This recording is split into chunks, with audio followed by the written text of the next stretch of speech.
Good day, it's Arno Klaasen here from LifeWise, and today I want to continue on what I talked last Sunday, and that was, am I bad?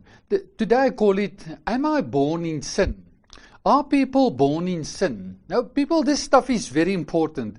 I mean, some people just want to shut down and say, listen, this is totally contrary to what I've heard before, because in sin we were born, in sin we conceived, in sin we are, and sinners we will be, and even though we accept Christ, sinners we will be. We are so conditioned by the sinner's sin and by the sin concept that we sometimes just cannot imagine something outside of it. But the point is this biblical? You know, have you ever thought through it? It is incredible how many things people believe just on hearsay. They just heard about it. When you ask them where is it in the Bible, they can't show you. You know, and I'm asking you today, if whatever you believe, you're not under obligation to believe what I believe. But please, whatever you believe, make sure that the Bible is saying it. Because not everything you've heard is biblical. Because it all depends on what measure you use in determining the outcome, in determining what is the result, or the measure will determine the success or the outcome or the conclusion. You know, I always say to people, you know, when I buy a brand new Audi A8, you know, I drive to the farm, you know, and then I put a plow behind it, and just a meter further away, you know, the whole engine just blow up, and, you know, then I go back to the garage and tell them, you know, this is just a piece of nonsense. They will laugh at you because if you use a wrong test, you will come to a wrong conclusion. You cannot test a Audi A8 in a field and a plow behind it and whatever. It was not designed for it. You see, so we use sin as a measure to say, let's see if people do sin. Are they doing sin? So they're sinners. You know, is that a measure how you know someone is a sinner or not a sinner? You know, are we born as sinners or not? You know, what's the reason? Because let me tell you, there's no person on earth that can conquer sin. We were never designed to conquer sin. So in having not the capacity to conquer sin is not a measure, because God doesn't measure you according to that fact. If you can conquer sin, because you were not designed. His expectation is not from you to conquer sin, because it's only Him that can conquer sin.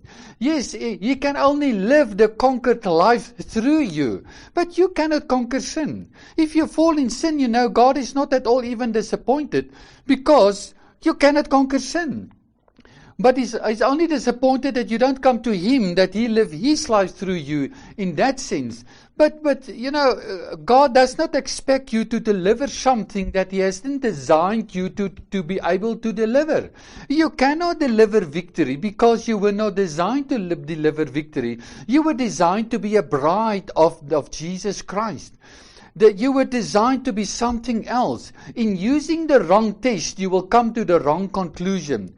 You don't test a battery if there's 12 volt in it by throwing it from a 9-story building. That's a wrong test. You put a multimeter to it and then you test it. But we're constantly testing our own lives in the light of our sin reputation, you know. Am I conquering? How many sins I've done, you know, and all these things. And we're measuring man according to the measure of sin. And God has never measured us according to the measure of sin. He has measured us according to the measure of Christ.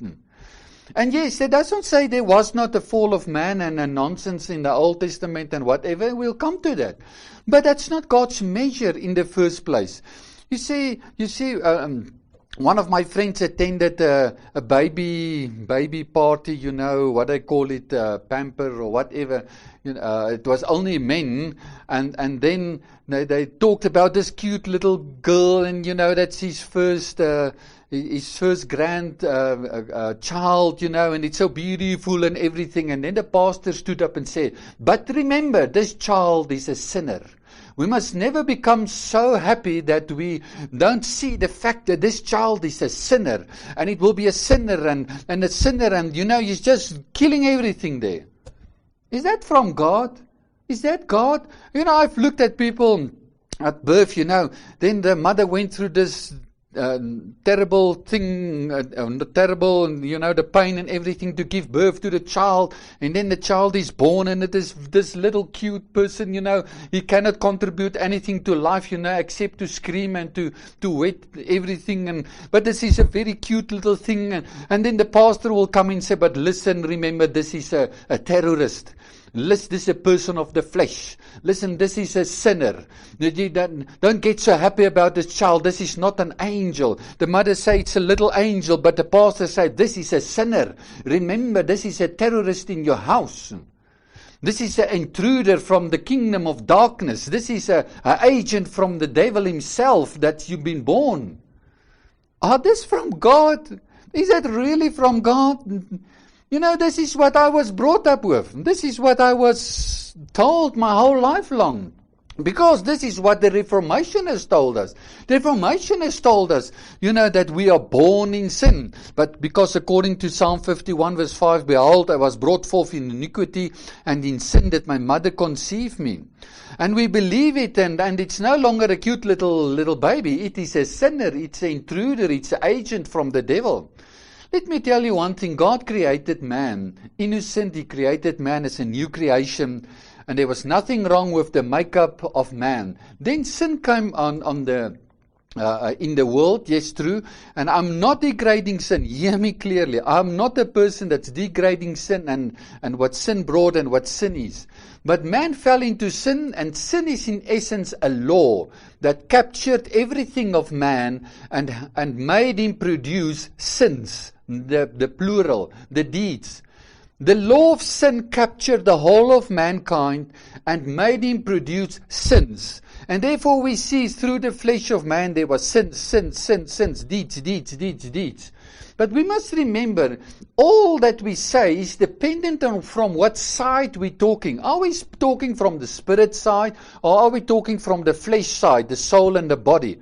The law of sin captured the spirit of man and ruled over the spirit of man, and therefore in the flesh side, the soul and the body, sins was produced.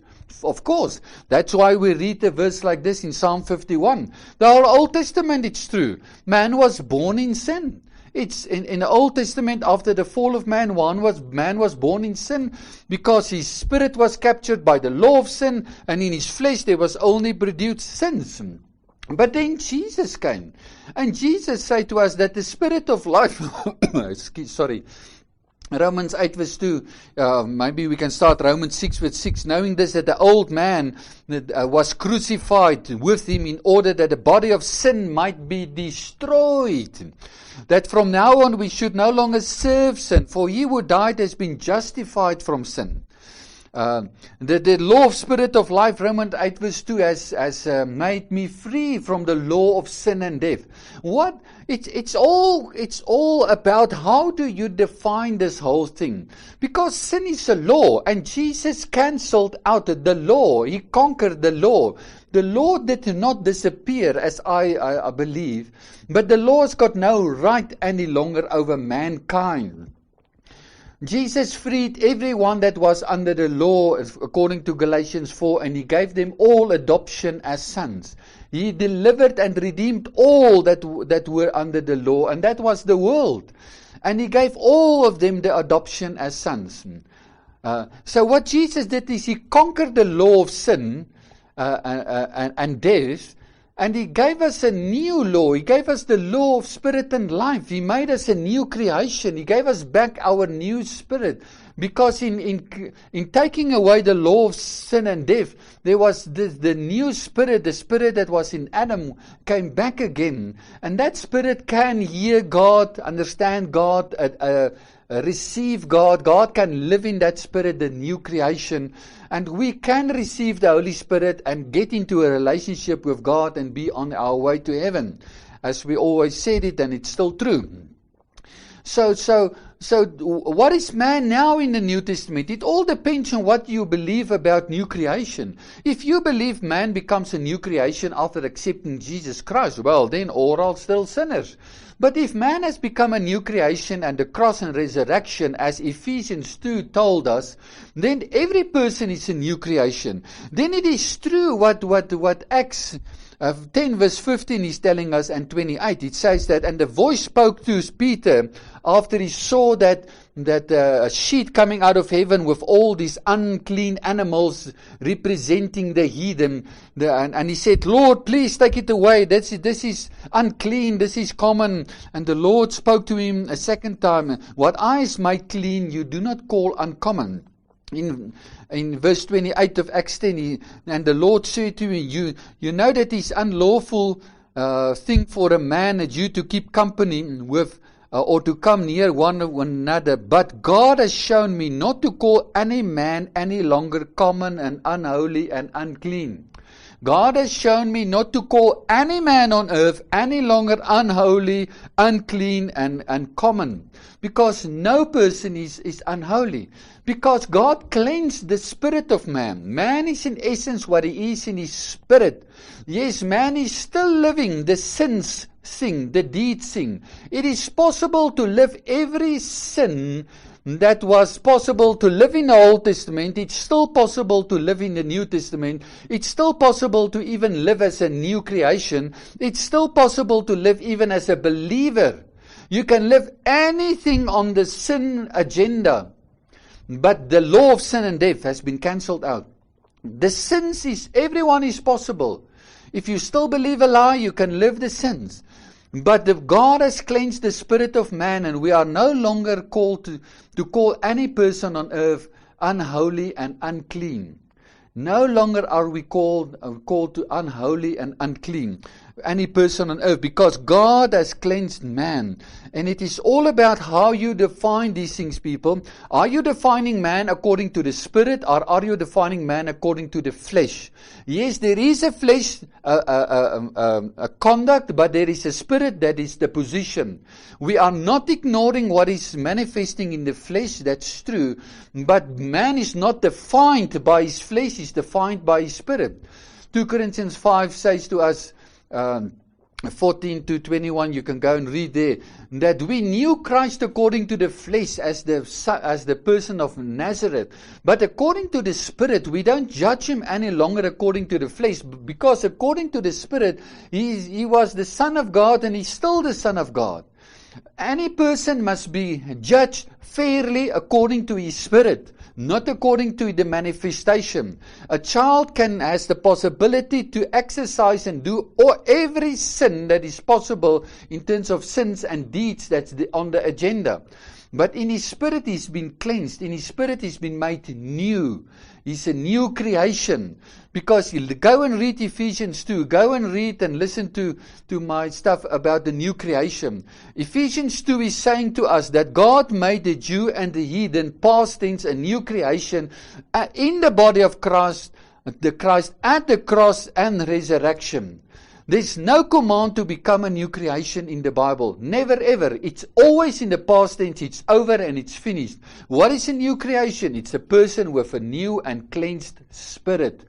That's all that it is. As Adam was a new creation, he was even the Son of God, but he was not on his way to heaven because he had still to prove that he wants to obey God and be in relationship with him.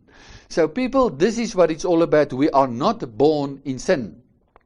We are not allowed to call any person on earth unclean and unholy any longer, because it's not a biblical concept. It is a wrong way of reading the Bible in what the Bible is saying, because it's not understanding regeneration and new creation, and not understanding the sin concept, that sin is actually a law, and God has freed us from the law of sin and death, and we are free. We are born free people. We are born holy people. We can exercise and live in all sins that's possible on earth, and every deed possible. Yes, and the fact that you're born holy does not say you're on your way to heaven, because you need to enter into a new and living way and get into a relationship with God. That's what it's all about. Thank you very much.